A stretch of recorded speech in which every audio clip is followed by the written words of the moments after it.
Have you ever been betrayed so deeply that your very bones burned with anger, yet you couldn't or wouldn't confront them directly? What if I told you the smartest revenge, the most profound response, is to do nothing, not out of weakness but from a place of unshakable inner strength? Before we dive in, take a moment, hit that like button, subscribe to the channel, and watch till the end, because today's video could truly change your love life, your friendships, and the way you deal with pain forever. Because this isn't just about them, it's about you, and what you become when you refuse to be dragged down by those who wronged you.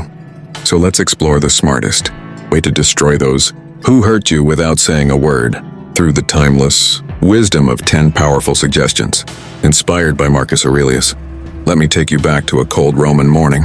A story of silent power. Imagine Marcus Aurelius, the most powerful man in the world, emperor of Rome. Yet in his private writings, what we now call meditations, he confessed frustration, anger, and hurt from betrayal by close friends, political rivals, even family. He could have destroyed them with a word. But instead he chose something far more devastating. He chose to destroy their power over his heart. Marcus understood what so many forget. When you react, you surrender. When you stay silent, you remain the master. This is your guide to doing the same, not just surviving betrayal, but transcending it. Let's break down the 10 Marcus Aurelius suggestions that can turn silent endurance into your greatest revenge. The best revenge is to be unlike your enemy. Have you ever loved someone so deeply it felt like breathing, only to watch them turn away, leaving you gasping in silence? Let me share a story. There was a man, let's call him Aiden. He wasn't a philosopher or an emperor, just an ordinary man with an extraordinary love. He met her on a rainy evening. Laughter sparkled between them like fireflies. For a while it felt like destiny itself had woven their hearts together. But over time, small things changed. Calls unanswered, smiles that didn't reach her eyes, words that once felt warm now sounded rehearsed. Until one day the truth shattered him. She'd found someone else. Tell me, have you ever been there? Think back for a second to a time when someone you trusted, maybe even someone you adored, betrayed you. Remember how your chest tightened? How your thoughts kept circling back, whispering, "Why wasn't I enough?" Aiden's first instinct? To confront her. To yell, to show her how deeply she'd hurt him, to mirror her coldness. But something inside him paused. Late one night, scrolling through old photos of them laughing, he stumbled on a quote from Marcus Aurelius. "The best revenge is to be unlike your enemy." It stopped him. He realized, if he became cold and bitter like her, he'd lose not just her, but himself. The man who once loved purely would vanish, replaced by a ghost fueled by anger. Instead, Aiden chose something radical. He stayed kind to his friends, his family, even strangers. He poured his hurt into running at dawn, sketching late at night, reading books that opened his mind. He reminded himself daily, "Her choice reflects her character, not my worth." And you know what happened? Months later, she saw him again. Not the broken man she'd expected, but stronger, calmer, smiling from a place she no longer recognized. Her betrayal lost its power because Aiden refused to become like her. So ask yourself, if someone betrayed your love, would you really want to turn as cold as them? Or would you rather heal so completely that their memory feels like just another chapter, not the end of your story? Because in the end, your truest revenge is simple. Remain you, loving, kind, and whole. To master your mind before you master revenge. Have you ever lain awake at 2 a.m., staring at the ceiling, replaying every word, every look, every silence from the one who broke your heart? Wondering, what did I do wrong? How could they do this to me? Aiden knew that feeling too well. After the betrayal, nights became the hardest. The world would go quiet, but his mind wouldn't. It whispered poison. Call her. Make her see your pain. Show her she was wrong to leave. And sometimes in those moments it felt almost impossible not to pick up the phone, just to hear her voice even if it hurt. But then one night, as the city slept under the soft hum of streetlights, Aiden remembered another line from Marcus Aurelius. "You have power over your mind, not outside events. Realize this and you will find strength." He understood then. He couldn't change her heart, couldn't erase what she'd done. But his thoughts? Those still belonged to him.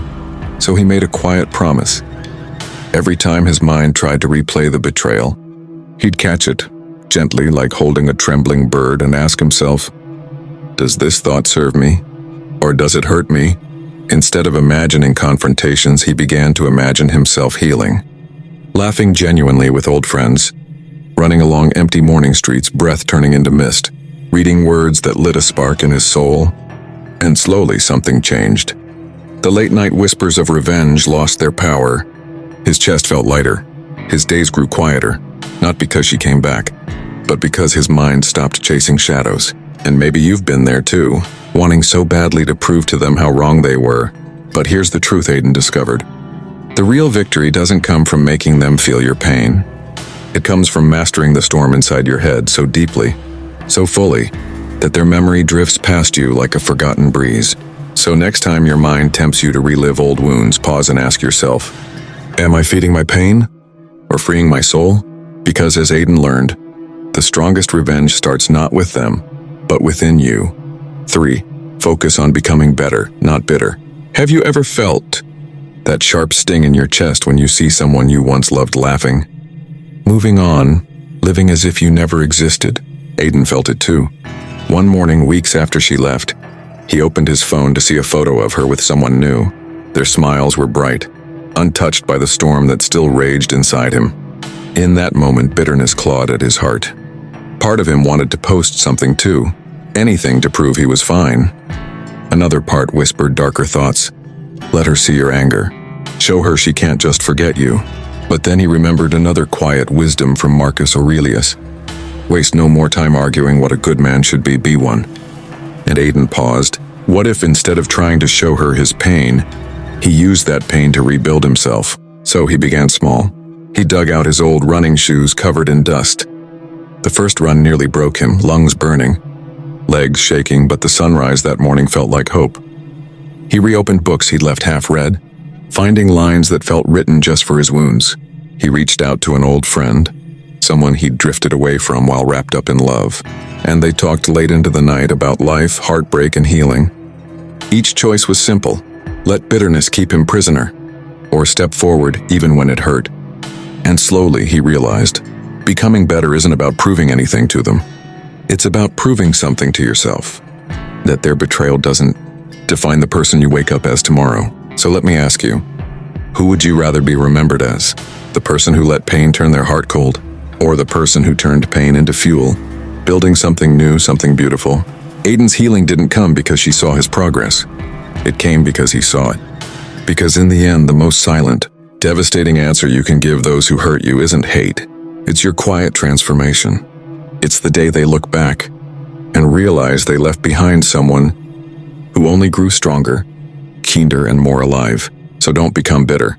Become better, not for them, but for the person staring back at you in the mirror. Remember, their actions reflect them, not you. Have you ever caught yourself staring at old messages late at night, reading them over and over, trying to figure out why they changed? Aiden did. He remembered every "I love you," every promise whispered in the dark. And in the silence that followed her leaving, those words echoed painfully in his mind. At first, he blamed himself. Was he not funny enough? Not romantic enough? Did he say something wrong that last night they were together? Tell me honestly, have you ever done that too? Gone through old memories like a detective, looking for evidence of your own failure. But then one evening, sitting on a bench where they used to talk, Aiden opened Meditations again, and his eyes landed on Marcus Aurelius's words, "If someone does wrong, the harm is to themselves." It clicked. Her betrayal wasn't proof that he was unlovable. It was proof of her choices, her character, her flaws. Imagine this, someone throws mud at a white marble statue. The statue becomes dirty, yes, but the mud came from their hand, not from the stone itself. Aiden realized that if he let her betrayal define him, he'd be living by her mistakes, not by his own truth. So instead of asking, why wasn't I enough for her? He started asking, why wasn't she honest enough for me? It changed everything. He stopped replaying the betrayal as something he caused. He began to see it as something she chose, and something he could choose to walk away from. And slowly his heart felt lighter. So I'll ask you, think of the person who hurt you. Was their lie, their silence, or their betrayal really about you? Or about them? When you finally see that their actions are a reflection of their character, not your worth, you step out of the prison of guilt and step back into your own life. Because in the end, it wasn't Aiden who failed. It was her failure to love fully, to stay true. And nothing silently destroys someone more than watching you realize their betrayal says everything about them and nothing about you. Choose justice over vengeance. Have you ever caught yourself daydreaming about saying the perfect words to someone who broke your heart? Words so sharp they'd finally feel your pain? Aiden knew that fantasy well. After the betrayal, part of him burned for revenge. To send her a message reminding her of everything she'd lost. To let her see him with someone new, laughing like she never mattered. Tell me honestly, have you ever imagined the same? Even for a moment? One night, Aiden sat in his room, turning that fantasy over in his mind. His heart beat faster, his breath grew shallow, and for a brief moment it felt good, powerful. But that power faded as quickly as it came, replaced by emptiness. Then he remembered Marcus Aurelius's quiet wisdom. The best way to avenge yourself is to not become like your enemy. Aiden asked himself, what do I truly want, to hurt her or to heal myself? See, revenge may feel sweet in the moment, but it keeps you tied to them forever. It means they still control your choices, your words, your thoughts. Justice, on the other hand, is different. Justice isn't about punishing them. It's about standing firm in your own values. It's about living in a way that honors the love you once gave, even if they didn't. So Aiden made a choice. He wouldn't send angry messages. He wouldn't gossip about her. He wouldn't poison new moments with old pain. Instead, he'd invest in people who valued honesty. He'd speak truthfully even when it hurt. He'd keep his dignity, especially when it was hardest. And over time, something unexpected happened. His silence and self-respect spoke louder than any insult could. Those around him saw the difference. They respected him more, not because he'd won against her, but because he'd won against the bitterness inside himself. So ask yourself now, do you really want to waste your precious days plotting how to hurt them? Or would you rather spend that energy becoming the kind of person whose life itself is the answer? Because in the end, choosing justice over vengeance isn't about letting them go free. It's about setting yourself free. And that silent freedom, that's what destroys them far more than revenge ever could. 6. Practice the art of indifference. Let me ask you something quietly personal. Have you ever opened your phone just to see if they posted something, even when you told yourself you'd moved on? Aiden knew that temptation better than anyone. Weeks had passed since she left, but late at night when the city felt empty, he'd still find himself checking. Was she smiling somewhere else? Did she seem happier now? And every photo, every update felt like reopening a half-healed wound. One night, unable to sleep, Aiden remembered another line from Marcus Aurelius. Choose not to be harmed and you won't feel harmed. It sounded impossible. How could you choose not to feel hurt by someone who once meant everything? But he thought deeper. What if the real pain wasn't her living her life, but his need to keep watching? So he decided to try something radical. Indifference. Not hate, not bitterness. Simply letting go of the need to know. The next morning, he deleted the shortcuts to her profile. When mutual friends mentioned her, he'd politely change the subject. When his mind wandered back, he'd gently pull it forward, into the present, into his breath, into the feel of sunlight on his skin. At first it felt strange, like ignoring a phantom ache, but slowly the ache faded. And then something beautiful happened. The days felt lighter. He laughed more easily with friends. Food tasted richer. Music sounded fuller. The space she once occupied in his thoughts began to fill with himself. His hopes, his small joys, his quiet peace. Let me ask you, why do we keep giving so much energy to people who walked away? Indifference isn't about denying you ever loved them. It's about refusing to let their choices shape your mornings, your nights, your heartbeat. Aiden discovered that indifference isn't coldness, it's warmth turned inward. A decision to care more about your own peace than their next move. So next time you catch yourself checking up on them, pause, breathe, and remember, your silence, your calm, your indifference can be the most powerful answer of all. Because nothing destroys someone's hold over you more than realizing they no longer have it. Cultivate gratitude even for betrayal. Have you ever looked back at someone who broke your heart and thought, not with bitterness, but with genuine gratitude? Aiden never imagined he could. In the early days after she left, the thought of thanking her felt absurd. She had turned his world upside down, left him questioning his worth, and filled his nights with restless what-ifs. But one quiet morning, sitting by the window with a cup of coffee growing cold in his hands, Aidan stumbled on another line from Marcus Aurelius. The impediment to action advances action. What stands in the way becomes the way. He read it again and again until the meaning softened something inside him. What if her betrayal wasn't just an obstacle, but a gift? At first it felt wrong to think that way. But as days turned into weeks, Aidan began to see what that pain had really given him. It pushed him to reconnect with old friends, whose laughter reminded him who he used to be. It forced him to look inward and rebuild parts of himself he'd long ignored. It made him question what love should truly look like, and what red flags he'd ignored in the name of hope. Most of all, it taught him resilience, the quiet kind that grows only in heartbreak's shadow. Think about your own story for a moment. Isn't it true that some of the deepest lessons came wrapped in pain? Aidan realized he wasn't grateful for how she hurt him, but for what it made him become. The betrayal gave him clarity about who belonged in his life and who didn't. It opened a path he might never have walked if everything had stayed perfect. So slowly he stopped cursing her name in his mind. Instead, he whispered a quiet thank you.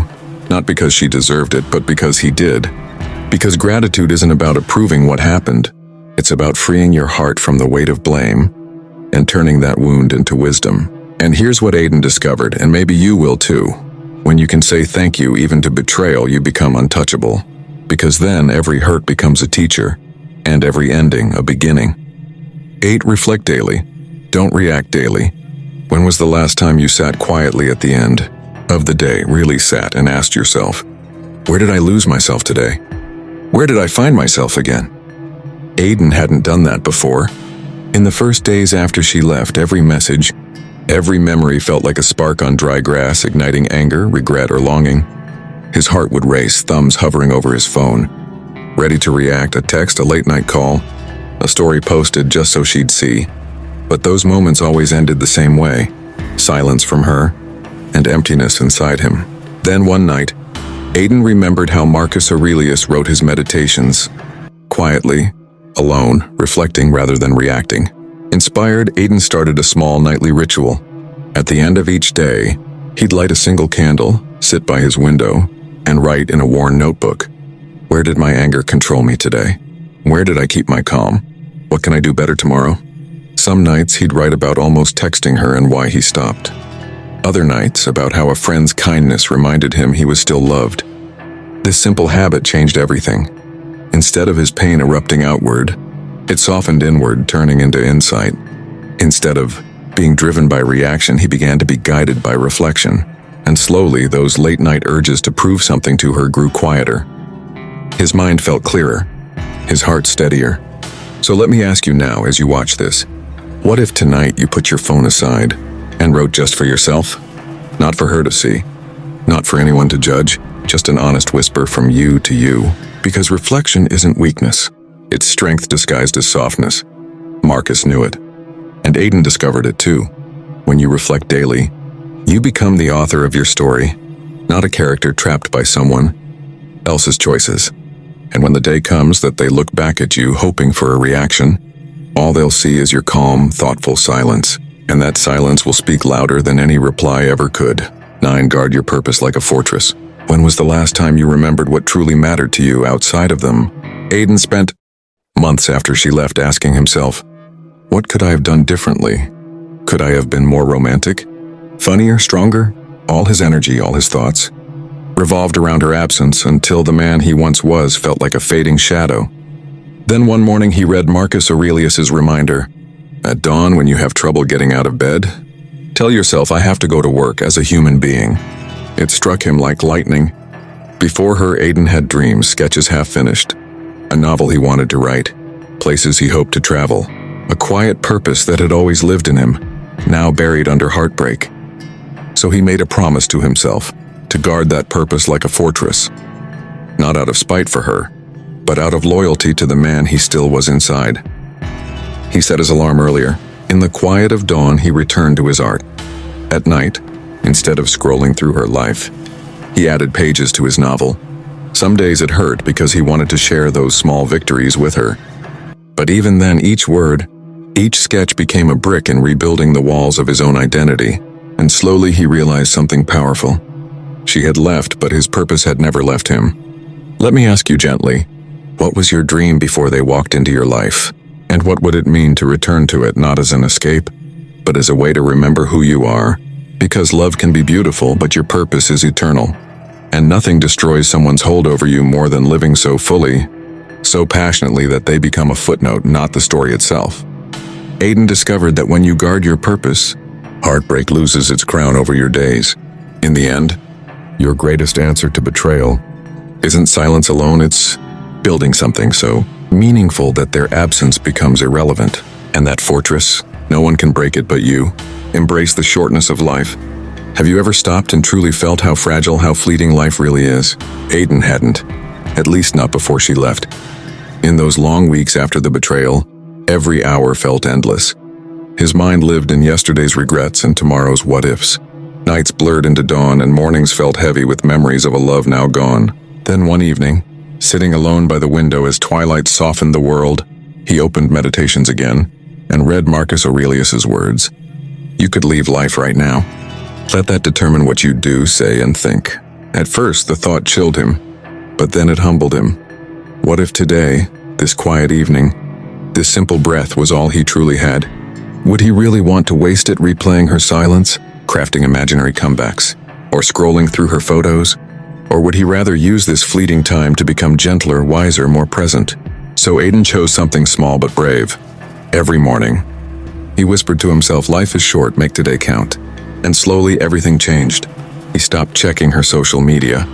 He called an old friend just to say he cared. He watched sunsets fully without letting his mind drift back to her memory. In that practice, he discovered a quiet freedom. Heartbreak still hurt, but it no longer ruled his days because life itself felt too precious to waste in bitterness. Let me ask you now, gently, if you truly remembered how short this life is, would you still spend tonight mourning someone who chose to walk away? Or would you honor the miracle of your own breath by living not in the past, but right here, right now? Because when you feel the shortness of life deep in your bones, even betrayal becomes smaller. Just another shadow passing through your brief, beautiful existence. Aiden discovered that embracing life's shortness didn't erase the pain, but it made him bigger than the pain. And in the end, nothing silences those who hurt you more powerfully than living each day so fully that they fade into yesterday. So what should you do next? Stop waiting for an apology. Stop crafting the perfect comeback in your head. Stop replaying what they did. Instead, build your mind, build your body, build your spirit, build your future. Let your silent success speak. They may never admit it, but they will see it. And that silent realization burns deeper than any insult ever could. Before we end, remember this. It's not about becoming cold, heartless, or vengeful. It's about becoming so complete within yourself that no betrayal can break you. You're not ignoring what happened. You're transforming it into fuel. And as Marcus Aurelius taught, the impediment to action advances action. What stands in the way becomes the way. Their betrayal is the stone you step on to rise higher, not the chain that keeps you down. If this spoke to you, please subscribe to the channel, like the video, and share it with someone who needs to hear this. And most importantly, watch it again whenever anger tempts you, because silent strength isn't built in a day, it's built every day. With that said, thanks for watching, and until next time.